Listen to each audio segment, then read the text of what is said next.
Olá, boa noite, queridos irmãos de paz e de luz. Antes de iniciarmos a nossa leitura do Evangelho, iremos fazer uma prece. Vamos então, neste momento, agradecer a Deus e aos bons espíritos que possam estar conosco, nos orientando e nos acalmando nesses dias difíceis que estamos passando. Após a leitura do Evangelho, espero que possamos colocar em prática todo este ensinamento do Evangelho segundo o Espiritismo. Que assim seja. O capítulo de hoje é o capítulo 14. Honrar o pai e a mãe. Jesus disse para aqueles que o escutavam: Vocês conhecem os mandamentos: não cometer adultério, não matar, não roubar, não prestar falso testemunho, não fazer mal a ninguém. Honrar o pai e a mãe. Honrar o pai e a mãe a fim de viverem muito tempo na terra que Deus dará a vocês. Piedade filial. O mandamento honrar pai e mãe é uma consequência da lei da caridade e de amor ao próximo, porque se não pode amar o próximo sem amar o pai e a mãe. O termo honrar encerra um dever a mais para eles, o da piedade filial. Deus quer que o amor que se deve ter pelos seus pais se junte o respeito, a atenção, a obediência e a paciência. Assim, é preciso ser mais caridoso e atencioso para com os pais do que para com o próximo de um modo geral. Deve-se ter também o mesmo carinho e atenção para com aqueles que assumem o papel de pai e mãe. O mérito desses pais será proporcional à dedicação que dispensaram a seus filhos não biológicos. Deus sempre pune com rigor toda violação a este mandamento. Honrar pai e mãe não é somente respeitá-los, é também ajudá-los em suas necessidades. É proporcionar a eles um repouso na velhice, cercando-os de cuidado como eles fizeram conosco na infância. É principalmente para com os pais sem recurso que se demonstra a verdadeira piedade filial. Existem filhos que julgam estar cumprindo o mandamento honrar pai e mãe, dando-lhes apenas o necessário para que não morram de fome, enquanto eles não se privam de nada. Colocam seus pais nos piores cômodos da casa, só para não deixá-los na rua, reservando para si mesmo o que há de melhor e mais confortável. Menos mal que não o fazem de má vontade, obrigando os pais a fazerem os trabalhos domésticos pelo resto das suas vidas.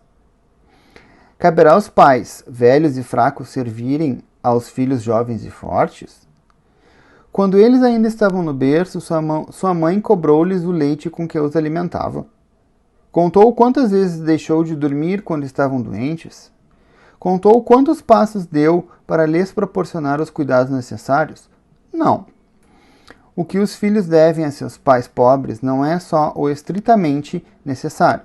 Devem dar a eles pequenas alegrias do supérfluo, as atenções, os cuidados carinhosos, pois estarão apenas retribuindo o amor que receberam e pagando uma dívida sagrada.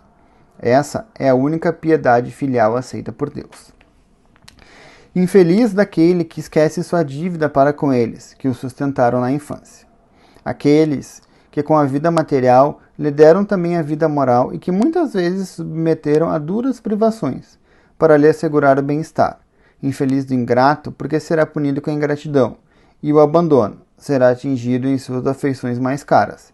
Algumas vezes já na vida presente, mas certamente em outras existências em que sofrerá o que fez os outros sofrerem. É bem verdade que alguns pais descuidam-se de seus filhos, e não são para eles o que deveriam ser. Cabe a Deus puni-los. Não cabe aos filhos censurá-los, porque talvez eles mesmos fizessem por merecer pais assim.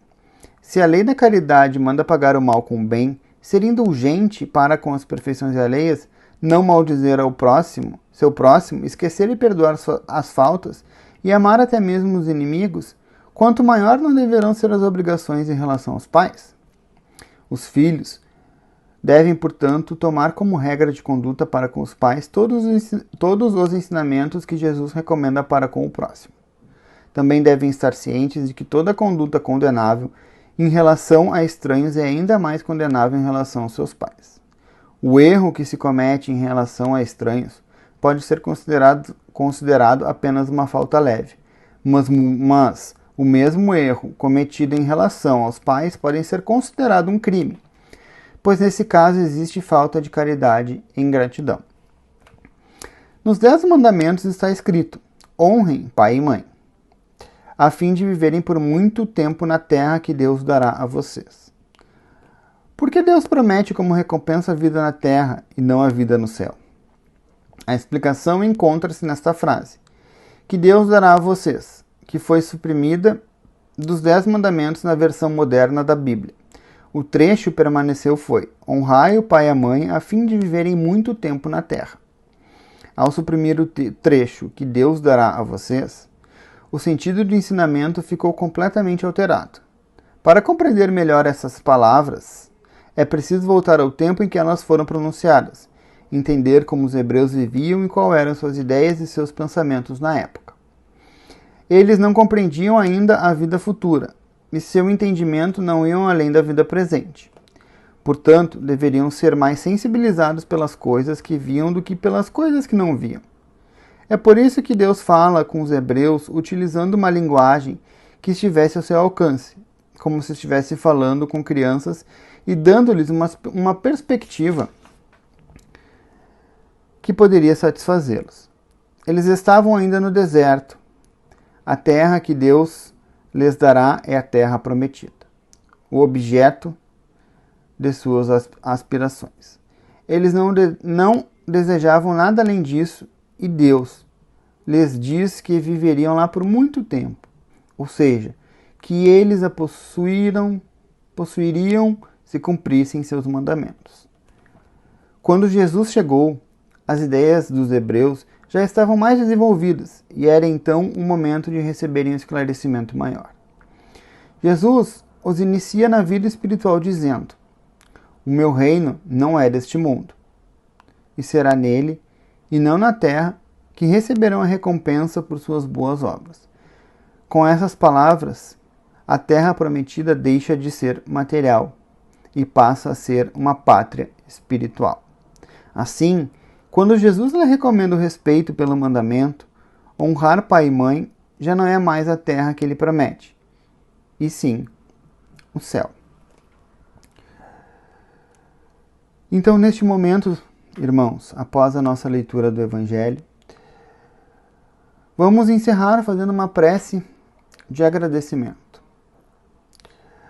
Deus, de infinita bondade, de amor, de paz e de luz, que possamos, após a leitura do Evangelho no lar, possamos colocar em prática e refletir sobre cada palavra que Jesus nos disse para confortar o nosso coração, para que haja menos indiferença e que possamos realmente, com muita fé e com muito amor, colocar em prática todos esses ensinamentos. Que assim seja. Boa noite, pessoal. Muito obrigado pela atenção de vocês e até a próxima quinta-feira com o nosso Evangelho do Lar da Sociedade Espírita Augusto da Paz.